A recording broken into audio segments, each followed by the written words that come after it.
Yeah, I'm an ex-pagan. Right. We've Okay. talked So before. right, we've talked, and that's why I was a bit confused. Because I read that, and I know that you've called before, and I was like, oh, I didn't know Karen was also an ex-Jehovah's Witness too, along with being an ex-pagan. That's kind of an interesting timeline. Ex-pagan, you say? Some other religious experiences. Yeah, actually, I was calling because I'm a big fan of Telltale.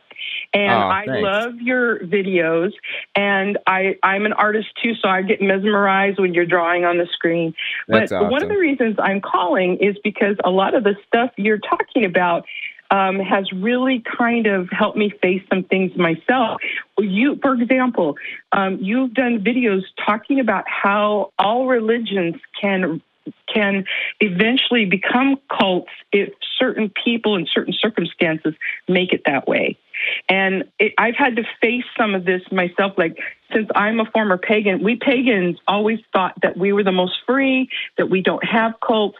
But, you know, when I first started, I had to sign a several-page document that said that in all incarnations, I would stay within that religion. And you know what? What's more cult-like than that? Sounds like they're trying to control you for sure. Yeah. I'll be honest, I didn't know pagans did any paperwork. You know, I just kind of figured you Yes, could. oh yeah, we do. It depends on what group you're in. But the other thing is, I wanted to compliment you on your video about paganism and Wicca. I thought that was very good. You did a lot of research, and I was pretty impressed by that. But I'm calling today because I have a question for both of you, because you guys both know how, and I admire both of you because you can take a situation where someone has become part of something and has a hard time leaving the group or the cult because of shared experiences. And I had to face the fact recently when I started talking to some people who were either pagans or former pagans about how we had these shared experiences where we were really convinced that something supernatural had taken place. Now, I have a hard time talking about this because, you know, it's labeled by the atheist community as woo, okay? But for us, that was just as serious as Christians think their religion is to them. Now, I'll give you an example. Okay, now please don't laugh at me. It sounds silly, but like we would be doing a ritual, and our rituals are like services, okay, where we pray to our gods, and we're in a big open space outside. And when it was raining really hard, I am not joking, we would do either an offering or a prayer to Thor, the god of thunder and rain, or Frey, who is also a god of weather, and ask him to stop the weather, the raining at that moment. And it happened every single time. The sun would come out. There would be no rain until we went back in for the potluck. Okay. Now, I know that this is not logically necessarily what really happened in my mind now that I've left the religion.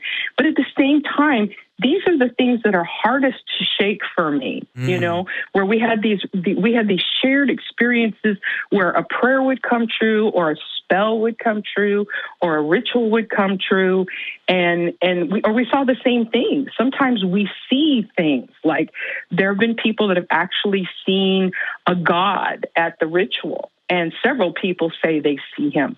I mean, how do I, you know, this is the part I'm having a hard time getting past. I mean, I'm basically asking you guys for street epistemology, because it's really hard for me to stop believing those things were real. And I know, I can tell from my friends that I'm talking to, they're having a hard time stop believing it's real too. Oh, yeah. The ones that want to leave. Oh, so much to break down. I'll go ahead and start first, and then I really want to hear Telltale's take on this.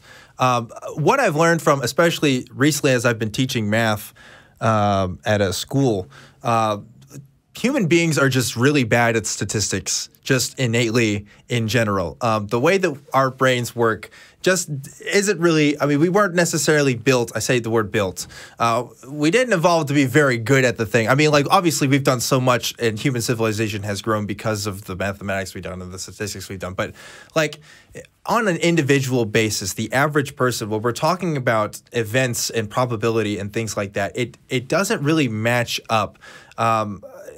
You know, like we see things like, oh, we see these people on TV all the time winning the lottery. So it sounds like, oh, you know, anybody can win, and who knows, it could be us next. And we don't really put into numbers in our heads like, oh, only 1 in a billion people actually win. And we don't realize how like small of a chance that is and stuff. All that to say, like, I think we can point to everybody in the world having some sort of spiritual experience, and I'm using the term spiritual experience loosely, because of probabilities and like prior events and knowledges that we don't have that are contributing to these things. For example, let me give you a good take on this.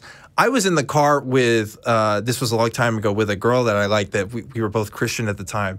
And I was talking about how much I like the band Gungor. I really like them a lot. And I had a Spotify playlist going on. Gungor is a Christian band, by the way. Well, they're not as Christian now, but it's complicated. But anyway, I was talking about how much I like them and stuff. And I think I was thinking about them because I had the Spotify list on and there was a Gungor song on there. And lo and behold, there was a Gungor song that played next on this list, and the girl I was talking to that was in the car with me didn't actually know that was on the list. She thought I was just talking about it, and she heard this thing. It was like, whoa, there's this Gungor song that came on. We were just talking about it. It must be like kind of a God thing that just happened right now, because she thought I just had my playlist on shuffle when really that was the next thing on.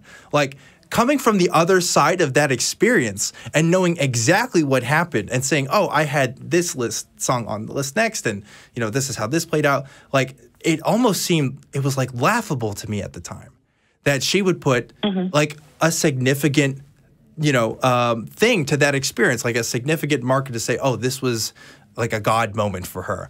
And of course I didn't make fun of her or anything. I thought I just explained to her what happened, but that was a moment for me that made me kind of realize, like, oh, maybe this is how some people on the other side of some other, either cult experiences or other kinds of experiences are happening. Like, maybe this is what this kind of feels like. And how often do experiences like that happen to people all the time and they don't even realize it? And then they put it into this box of, these are my God moments. This is how I know, like, God is a thing, or the pagan gods, or however you want to construct that, Yeah, what do you think about this, Telltale? Actually, I can touch on that too. I think you're right. We're kind of pattern-seeking creatures, right? We want to see patterns, like the face on the surface of Mars, for example. We're looking for explanations. We're looking for something that's bigger than us. My issue is that our senses are very unreliable. So I would like to see if maybe I can, like, if we can reproduce it, if we can talk to somebody and see if they can pray to Thor to stop the rain, for example, and watch it happen in front of us and repeat that experiment, I'd feel a lot better about it. In fact, I may even be willing to come over to the other side. I mean, if we could reproduce that reliably and see that Thor is actually stopping the rain, I would be a pagan too. Of course, you're saying that you're not pagan anymore, but I would say one step toward maybe not necessarily throwing off these ideas, but testing them out is going out there and experimenting. See if you can reliably reproduce the results. See if you can pray to Thor and stop the rain, for example. That's a good idea. Sometimes it happens only in groups, and this is something I was talking about with a former pagan just last week, is that sometimes these things will work really well in a group of people, but not so good when we're working on it by ourselves, which is very interesting. What's the minimum? We're trying to figure out ways to come up. Can we establish boundaries here? Like, do we know? Because what if we at the ACA, the people that are here right now, if we did some sort of ritual right now, do you think we could make something happen? Let's get a group together. If it has to be done in groups, let's do it in a group. That actually sounds kind of like one of the things that we were always talking about. And one of the reasons I left paganism was because people said you had to believe in the gods for it to work. And my thing was like, no, you shouldn't have to believe in them. If they're real, they're going to do it, right? But I guess what I'm having issues with is, how to talk to people who were in this religion with me that say to me things like, well, traditional medicine didn't do anything for me. The only thing that's ever worked is homeopathy. And I know that homeopathy doesn't work. I know that. And it's just frustrating because I know how they feel on their side of it, because I know that some things have happened to me so consistently that I really did believe that there was a reality to this supernatural other world. So I'm feeling a little frustrated and a little confused here as to how to deal not just with their questions, but also my own sadness of leaving and then saying to myself, well, was it never real? It's sort of like, I sort of feel like, you know, like in those chick flicks or in those songs where somebody realizes the person they were in love with was never in love with them. And then you realize, oh, it was never real. You know, it's sad. For sure. I definitely know what you mean. A lot of the time when people leave a religion, they usually go through an angry phase and a sad phase, not necessarily in that order.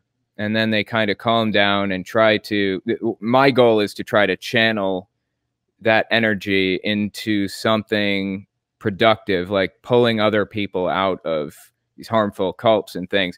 But as far as the questions go, I definitely understand where you're coming from.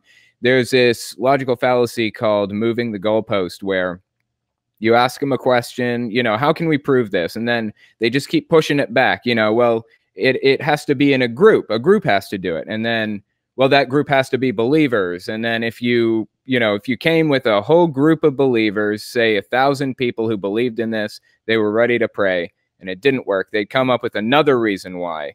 So you have to ask yourself at some point, where do you want to place that goalpost? Where is it?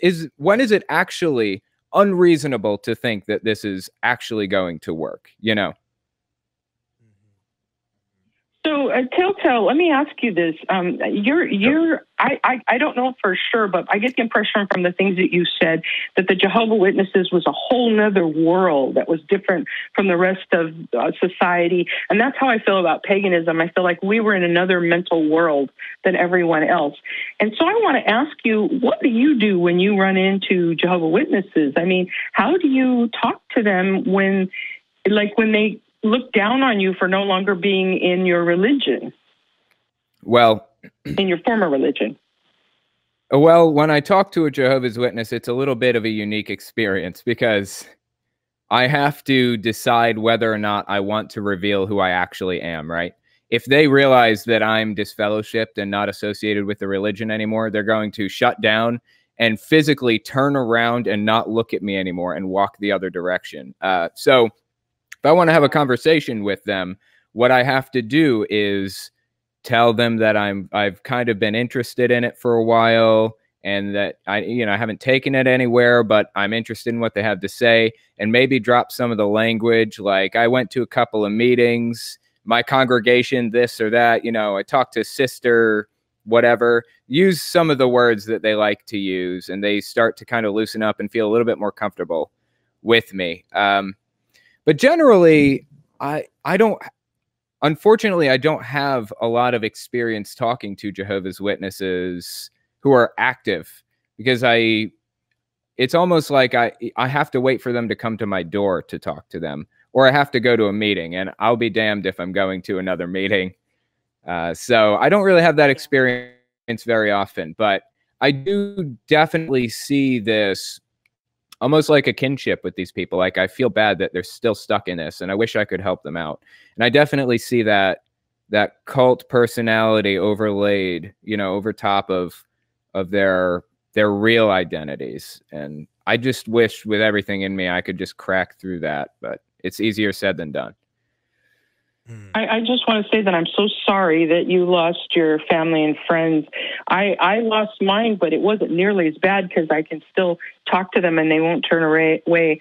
And I just want to say I can't even imagine what you've had to go through. I really can't. I appreciate that. I appreciate it. I'm actually okay now because I've got family, but my whole goal is to make sure that the next generation does not have to go through this. Right now, I've said this before. Right now, it's 9 p.m. Eastern time, almost. There's a Jehovah's Witness somewhere who's going to bed and laying in bed next to his wife and thinking to himself, I don't believe any of this. And the moment anybody finds that out, I'll lose everything. So I'm doing what I do for their sake so that the next generation doesn't have to experience that, Well, I want to say cheers to that. And gosh, what a great conversation again, Karen, that you always bring up. You always have the best stories, and that's why I'm always keen on picking you next and letting you come on the show. Thanks again for calling and talking about this. You're so kind, Dan. Thank you so much for the opportunity to talk to you both tonight. Of course. Have a great weekend. Karen. Yes, we'll talk to you later. Yeah, Karen has called into the show before. We did a tarot card reading with her one time. I can't remember who was with the. Oh, that was with Courtney Stewart. And if you haven't seen that, you should check that out. That was so fun to do something like that with her. But yeah, she's awesome. She's called in before, and that's cool. We just had that cool sounds times. Interesting. I think I've only done like tarot cards once or twice. It seems pretty cool.